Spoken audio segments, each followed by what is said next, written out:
Hey friends, thanks for joining me, Jim Baroud, to hear a few insights from leaders who represent our innovation ecosystem. Today's chat is with Mitch Cahn, president of Unionwear and an Innovate 100 honoree, and Audley Wilson, founder and CEO of Roboburger, a Shark Tank winner, and also an Innovate 100 honoree. My name's Audley Wilson. I'm CEO of Roboburger. We make burger machines, machines that ultimately create a hot, delicious burger. When you order, it's going to take a patty out of the freezer, cook the patty, toast the buns, put it all together, add condiments on, close, and send it out. At the end of the day, you get a delicious burger in a box in 4 minutes. Wonderful. Thank you. Mitch? My name is Mitch Cahn. I am the founder and president of Unionwear. We're a manufacturer of baseball caps and backpacks and tote bags and other kinds of bags and binders and portfolios. We make them all from scratch in Newark, New Jersey, 100% USA made with union labor. We sell them to the US Department of Defense and Homeland Security. We do a lot of promotional work for corporations, particularly manufacturers who promote themselves as Made in USA and want their logos to appear on Made in USA products. We do work for the fashion industry. And recently we got a lot of headlines for making the merchandise for the Kamala Harris campaign. And we've been doing that for about 24 years, merchandise for presidential campaigns. Wow, 24 years. That's incredible. Okay, we're going to circle back to you in a second, but let's talk to Aldi first about his journey, how he got to where he is today. All right, so it's been a long path. Really, I've been doing electronics and food machines for like my entire life. So was taught electronics from my dad when I was like 8 years old, and then like in the Jetsons they have that Fudo cycle. So that machine you get a ham on a bone. I was like, wow, I'd love a machine to make me food forever. So I started building my first food machine. It got me into college. I went to Carnegie Mellon. I told them about this food machine during the interview process. They're like, all right, that's very Carnegie Mellon stuff. So like, when I was there, that's actually where I met my CTO right now. Dan, who, he's an engineer and he was always giving me feedback on this machine during college. So, I was an entrepreneurship major, so I had to start a business. So I started a restaurant because I had no idea how the food service industry works. And I was like, well, if I'm going to make a food service company, automated food service company, I should probably learn the industry. So ended up getting into that for quite a while. And then that same year that I started that business, it hit me. It's like, hey, what if I could, make a robot that would be focused on making one type of food, a burger, and I could put this into the back end of like, McDonald's and Burger Kings throughout the country. So started working on that, built our first few prototypes. Then, really about 2019, that's when my co-founders and we decided to found Roboburger. And that's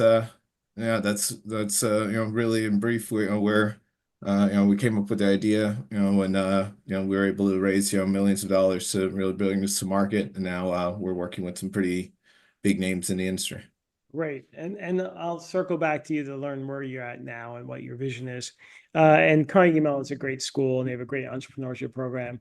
I mean, Yeah. there's some of the people who taught you. So Yeah. I'm gonna look that up when you were there. But Yeah. Mitch, go ahead. Tell us your journey, from high school, college, and until now.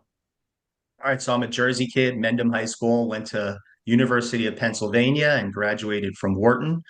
And I worked at Bear Stearns for a couple of years. And in 1992, I decided that I did not like finance. I really was more fascinated with industry and wanted to get into manufacturing and set my sights on starting a manufacturing business or buying a manufacturing business, and ended up finding a bankrupt baseball hat factory in Jersey City that had already closed down. And I was able to buy their assets at an auction sale, which is something that I still do to this day, by a lot of businesses that have gone into business at auction sales. It's a great way to get into My idea for the baseball hat business was in 1992. Believe it or not, baseball hats were not really a fashion item. They were a sporting good. They were worn by baseball players.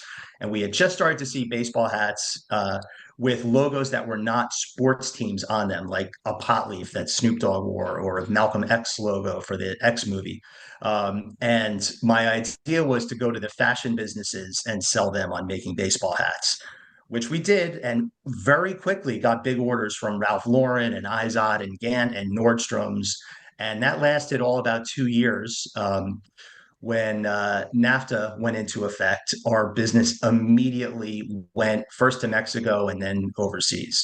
And so we recovered by starting our own line of business called Headcase Hemp Hats, which was very popular for a few years in the 90s, but it was way too soon for hemp, and it died very quickly in 98. By 98, we realized that NAFTA had basically destroyed the domestic headwear business, and we were one of the last people left making hats in America. And we were the only shop left that was union. So we changed our name to Unionwear and started selling baseball hats to labor unions, which is still a big part of our business. But it was all of our business, in 1998. So we started expanding from there. In 2000, we got into the political merchandise business by doing the headwear for the Al Gore campaign. And it was an astronomical amount of business. It was really the first time that a presidential campaign had sold a lot of merchandise, because it wasn't really possible till the internet came around. In the mid 2000s, we got into business as a military contractor. That happened when the federal minimum wage went up. All of a sudden, it made it possible for New Jersey to compete on a federal level, even with domestic contractors. And we had bid on a lot of jobs and won them and still have them to this day. We ended up buying a bankrupt bag factory and then buying another one, got into the bag business late in the 2000s. And then during the 2010s, the economy started to turn around after a recession. We started to pick up a lot of corporate and fashion business, again, from companies that particularly wanted made in USA goods. And that brings us to where we are today. We started with 6 people. We have about 165 people right now. We've got a broad range of products and a broad range of industries that we sell to. Holy cow, that is an amazing story. And where are you located? You're in Newark, and you were in Jersey City at first. Is that what you're saying? Yeah, we started in Jersey City. Jersey City just got to be too expensive, and then we moved to Newark in the year 2000. Now, Newark is starting to get too expensive, but fortunately, we bought the building, and we intend to stay there for as long as we can. We really like Newark, and we love New Jersey. Wow. Okay. What a great story. I cannot believe it. You've been with that company that long. That is an eternity. And just a great Don't remind story, me. just it's amazing how you've watched the fashion changes, right? How hats have sort of taken off in all areas, right? It's just it's amazing, right? Yes, yeah, a lot of these things happen and we don't expect them.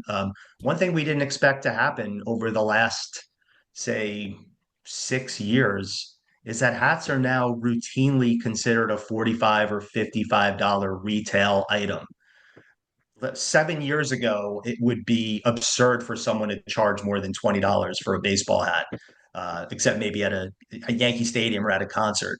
Now that's the going rate, and it really has given us a lot of room to invest in making a much better product, and paying our people more, and basically being able to compete with other places in the country and even other places in the world. I am not a hat connoisseur, although I should be because, the cover of my head. What makes a good cap? I mean, it's really there are two things. It's really the way it feels when it's on, and the way it looks when it's on, and that's what we have to focus on. And it took us a while to get those two things right, and we knew if we could do that better than anybody else, the cost would not be as important, and people would be willing to pay a little extra for a USA made product. Um, so if there are a lot of the hats are still giveaway items, and if people are investing heavily in giving away baseball hats, they just better make sure that they're hats that people want to wear. Otherwise, it's an expensive investment in something that's not going to give you the results that you wanted in your promotion. Right. And all the sports teams have hats as well, right? So Are those a different manufacturer? Do you ever get any of the sports business? We rarely get sports business. There are a lot of hands in the pie when it comes to sports licensing and really any licensing. And when there are that many hands in the pie, things have to be made as inexpensively as possible. So if you have a sports logo or really now a fashion logo on the outside of your hat, chances are it was made in China or Bangladesh, or someplace even less expensive than that. Right. Got it. Makes sense. Audley, I know you deal in manufacturing and things that are much bigger and more expensive and only one or two or three or a dozen at a time. So talk to us about, how you see, Roboburger, where it is today and where you expect it to go, because we all see a Yeah. lot about robots and AI these days. And I know in different parts of the world, right? The robotic sort of manufacturing Yeah. is more I prevalent. guess the best way to talk about it is, I guess, how we got into it in the first place. So, back in 2017, the first when we were building the prototype that became Roboburger, we were building that in my living room. So, like, that was, good old American manufacturing. And honestly, that's been really the key for us being able to bring Roboburger to the world. From there, we built our next prototype, or the next unit that we built that actually made it to the market, was it built in my garage. So we built that first unit there. So that was me, my CTO, my friend who was doing our AutoCAD, our CAD, and then a welder. And then we built our first unit. We got it into Lucky Sevens in Jersey City. So I also started in Jersey City as well, Mitch. And then from there, we were able to sell thousands of burgers. Mayor Fulp was really, really supportive, actually came to see us when we launched our first unit in a bar in Jersey City. So that was cool. And then at that point, we were able to then raise millions of dollars. So we raised like 2.5 million. We were able to start manufacturing. Also in Newark, New Jersey after that, Mitch. And that's where, we had about 10,000 square feet. We were building everything. So this was 2021, as soon as the pandemic had, started to settle down and we were able to start gathering together and, building things. So we started building, we had to buy all of the equipment, get everything there. We brought some things from auction, Mitch, but we weren't quite as smart as you at getting an entire business. That's a brilliant way to get started, because you get all the equipment and you can even get some know-how as well in the process. So that's a brilliant plan. And then we started building everything in Newark. Really, it was like a lot of trial and error. From there, then we had about 25 people at like our high point of, prototype manufacturing. And then we built our first few units over there. Um, Over time, however, as we continued to iterate through the generations, we started working with more of the resources that existed in the ecosystem, as opposed to building everything, having to buy the next level up in like laser welders. Like we just started outsourcing everything, or turret welders and things like that. There's so much equipment necessary to manufacture, food service equipment. So we started working with bigger partners and bigger partners. And now actually we've been able to, one of our big accomplishments last year was actually being able to fully outsource the product, from having to build everything ourselves, which was really limiting our ability to scale, to now our partners that are based in Arizona and other portions of the US. So ultimately being able to get other people to manufacture our units at the quantity that's necessary, and not necessarily have to be, building everything, because it's a large gamut of responsibilities to cover for a startup. Aldi, tell us about your Shark Tank experience. Oh yeah, that was truly crazy. Our first year, we after we had launched in Newport Center in Jersey City, which was with our first, this next generation of unit. Um, we had garnered about 4.4 billion impressions. So like, a lot of people had heard about what we're working on. And, like, I think, and like, we were on like about 130 different countries. So like a lot of people were truly interested in what we were building. So, we thought about Shark Tank at that point. However, we were like, we need to iterate some more. So the following year, when we applied for Shark Tank, we were lucky enough to get in. And it was just a truly whirlwind experience. It's about 36 hours of just nonstop go. We picked up a machine, shipped it over to California, did the whole show, and then it was just like a lightning experience. And working, it was just really impressive to be working with such a high tier organization. It's a 15 season. They're very, very good at what they do. So it was a lot of fun. And we got a ton of media as well after everything was able to hit the airs. That's great. And can you talk about the fund? Did you get an investment? I can't recall. Yeah, so on the show we were able to do a deal with Michael Rubin from Fanatics and Mr. Wonderful. So that was and during the show itself, it was really stressful because you always see that moment where people walk through the doors of Shark Tank and they're doing their walk and everything. We when we were doing it, we were like, oh, okay, this is a trial. This isn't the real thing. We're just doing a practice run. And then I was like, oh, the doors open and the guy's taping us and walking back. We're like, oh, okay, this is the real thing. And there's about 12 different video cameras that are on you throughout the whole show. Like they're taping everything. So one of my co-founders, Andy, they had the camera trained on him the whole time because he has a very expressive face and is just it was just a great experience. And at one point in the show, it seemed like all sharks were out. And then when Michael Rubin did a 360 and came back in, that was really I think that's the first time that's ever actually happened on Shark Tank. And the round itself was one of the largest that had happened in that year of that season for Shark Tank. So that was pretty cool. That's great. That's great. And do you stay in touch with those folks at all? Not as much as I wish I could. They're pretty busy. Got it. Mitch, Audley mentioned about the pandemic. I'm just curious how you weathered that. Talk to us about your experiences.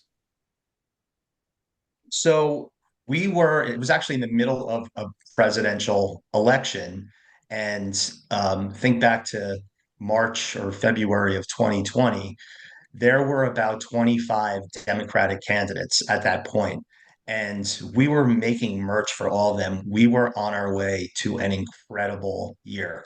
Not only was that going on, we had a business with the U.S. Olympic team doing USA made baseball hats for them. We also had a contract with the Census Bureau to do gear, safety vests and clipboards and some other items for the Census Bureau. Those are major events that don't happen in the same year, except maybe every 20 years. So we were very happy, and then it just came to a screeching halt, just like everybody else. Um, One thing that we did have in our back pocket was that our labor union represented all of the healthcare workers in the country's SEIU. And when the country shut down, my first call was to the president of the union. We were seeing people wearing garbage bags to work. We said, hey, we can make things for your workers if you can hook us up with hospitals. We have all the raw materials here. We can make shields, masks, gowns. And that's exactly what happened. We ended up doing work for Massachusetts, Maryland, New York State, for basically the repositories that were supplying hospitals with all of these goods. And we did that for about a year and a half as our business came back to normal. We brought everybody who wanted to come back to work. We invested a lot in safety and security, and it ended up being a very good experience for everyone at Unionwear because people really felt like they contributed to helping with the crisis. Wow. Yeah, that must have been hairy for sure, right? I mean, it must have been scary, right? As well, right? All the and your employee base, it must have been really a trying time. Yeah, yes. So, but uh, we got through it, and we have moved on since then, and we have almost doubled our size since the pandemic. Oh, wow. Okay. So it Yeah, actually stuck, right? You were able to double. yeah. And when did you stop producing the hospital stuff? We stopped producing the hospital stuff as soon as goods started coming in from China again. So everyone kind of had a short memory about what caused the situation in the first place, but we really couldn't compete with the goods that were coming in from China. So we stopped that and we moved back on to making stuff for our regular business. But one thing that has kind of stuck from them is that there was the supply chain crisis, which happened after that. And that led a lot of companies to think that they needed to have more sources of supply domestically. And Yeah. that has really helped our business out. There are there are a lot of companies that have now realized how expensive it is to import. Companies in the past were just looking at the unit cost of something and not the overall cost of doing business, including the invisible cost of what happens when you're in the event merchandise business and your goods don't make it to the event. So there was a lot of that going on in 2021 and 2022. So we have a lot of companies that are willing now to invest a little more, pay domestic prices for goods, and not have to worry that they're not going to get their goods on time. Yeah. Oh my God, for sure. It really highlights the importance of domestic manufacturing, right? So Audley, talk to us about the community, right? You've been in the community for a while, and obviously Roboburger is a really interesting venture. How has the ecosystem helped you in your relatively new venture still? Not nearly as old as Mitch's. Yeah. Like we've definitely had, we've been able to get a lot of support, from the community, through the, obviously there's the NJEDA aspect, which was able to support some of our investments.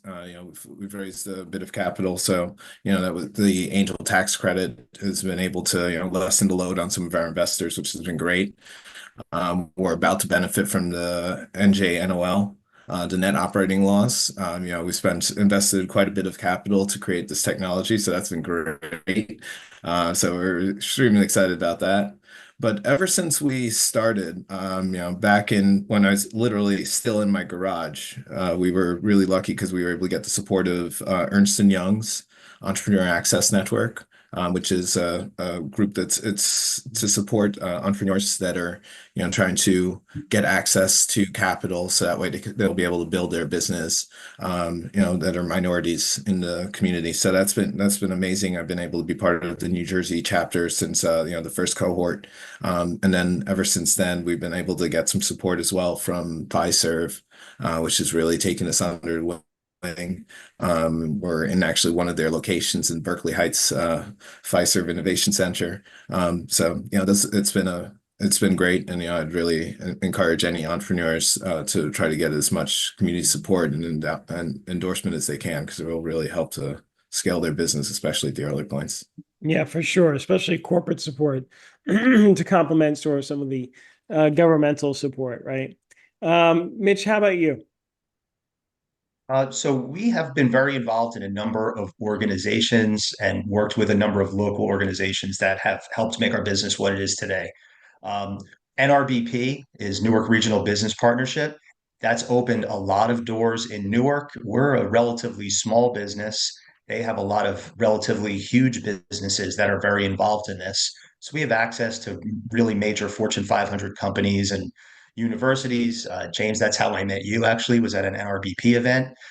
So it really helps to belong to a chamber of commerce like that and be able to meet a lot of other business people in the area and have access to what they have access to. NJMEP is New Jersey Manufacturing Extension Partnership. There's an MEP in every state. It's a public-private partnership that helps manufacturers. I've been involved with them now for about 20 years. They spent about 10 years working with us on implementing lean manufacturing systems in our factory. They helped to cut our labor costs by about two-thirds. It was a Wow. project that was funded by the U.S. Department of Commerce and the U.S. Department of Labor and the State Department of Labor. And JPP helped us get those funds. We've moved on from there, and now we go back to them every 2 years or so for training for our workers, whether it's computer training, safety training, first aid training, language training, things like that. So they've been helpful too. NJEDA has been a great partner for us. We received a manufacturing voucher program grant from them, which is enabling us to put the first fully robotic tote bag manufacturing unit in our facility, which is being built over the next 8 weeks. We've been working on designing it for about 2 years. And it will enable us to really make about 8 times as many tote bags as we do now with the same labor. We also have partnerships with NJIT and Rutgers Supply Chain Management School and Rutgers Business School, where they help work on different supply chain projects with us. NJIT in particular is working on a couple of artificial intelligence projects with us. One has to do with the idea that domestic manufacturers have a secret power in that they can make anything that somebody wants. They're not constricted by a product line that they've brought in from overseas that sits in a warehouse, but it's a secret because it's really hard to sell that capability online. And what I'm working on with NJIT is a way to create an online store using AI to develop really an infinite number of products that cater to a user's taste. We're also working on a platform that will enable users to use generative AI to design tote bags, which can then basically be printed as soon as the user submits them. So those are some exciting developments that we have going on, and we have to just we have to really reach out to partners to stay relevant as technology is changing so fast because we don't have those skills in house. That is really exciting. Oh my God. I can't wait to see that come to fruition. Typically, we get tips from our guests or just one thing. So I want to ask both of you, you're both entrepreneurs. What's, one tip for entrepreneurs who want to get started in manufacturing? Mitch? So I'm going to go back to my experience with the auction sales. And I'm going to say that if you want to go from being a small one-person craft shop to being a larger shop, the best way to do that is to grow by the truckload. You want to go to as many auction sales as you can. And the easiest way to do that is go to bidspotter.com and put some search alerts in for machinery names, brand names that are particular to your industry. Then you're going to get alerts to whenever companies in your industry are closing down. When that happens, you attend the auction sale preview where you get to really see what was happening there. And you can buy the equipment that you need, and you can also buy any of the material handling things that are going to be available at any auction and fill up a truck at a time for relatively no money. Got it. Audley? There's lots of, for me, and like, I was a startup that was trying to manufacture hardware. So I would say that there's lots of manufacturing resources out there that you could leverage as opposed to having to buy and build up everything. We rented a huge space. We purchased all the equipment, and to build out our prototypes and to be able to iterate quickly, which definitely helped during that post-pandemic period where the prices went just insane and ballooned. However, if you're a startup and you are able to get access to an accelerator, like a hardware accelerator, such as in the New Jersey area, like a HAX, where that has access to these resources and could also get you access to early capital, I would say to try to take advantage of this because could save you some a few $1,000,000. Got it. All right. Thanks. And also, what about for entrepreneurs looking to raise money? Audley? I'd say that it's like, build relationships. People invest in people that they like. and that they think it will be able to bring an idea from a concept to reality. So build a relationship, check in with these people over time. No one gives you millions and millions of dollars on on the first time they see you, unless you're really, really a damn good entrepreneur. But like ultimately show growth, show traction, and then hopefully you'll be able to close the deal a little Great. bit faster. Mitch? Don't raise more money than you need. Bootstrap it as much as you can at the beginning and do projections that will enable you to see when cash is coming in from your customers so you don't have to raise money and give away equity when that money can come from your clients. Great. What about the future, right? You both have sort of a keen eye in the manufacturing space Mitch obviously in clothing and bags, and Ollie in food. Talk to us about how things are going to change, in the next, 5-10 years. I see a lot more attention being paid to domestic sourcing. One thing we've noticed over the last 20 years is that when the USA brand is strong domestically, made in USA sales are strong. It forces buyers to really think about where their goods are made. And over the next 4 years, we're going to see a perfect storm of events which are going to have people strengthening the USA brand. We've got the 250th birthday of the USA next year. We're hosting the World Cup next year. 2027, we've got primaries on both sides, for both parties. 2028, the USA is hosting the Olympics, and then we've got another presidential election. And these are all events which, according to Google Trends, make made in USA searches spike. We also are going to see an aging of the manufacturing workforce. So you're going to see a lot of more companies investing in automation, not necessarily to save money, but just because they need the labor. Got it. Thank you. Ollie? Yeah, I definitely agree with Mitch. I think Made in USA is going to get stronger and stronger and stronger over this time period. But as far as food manufacturing goes, and I think the way that we'll be getting a lot of our meals into the future, I think there's going to be a lot of changes in that as well. I think you're in the back of shop.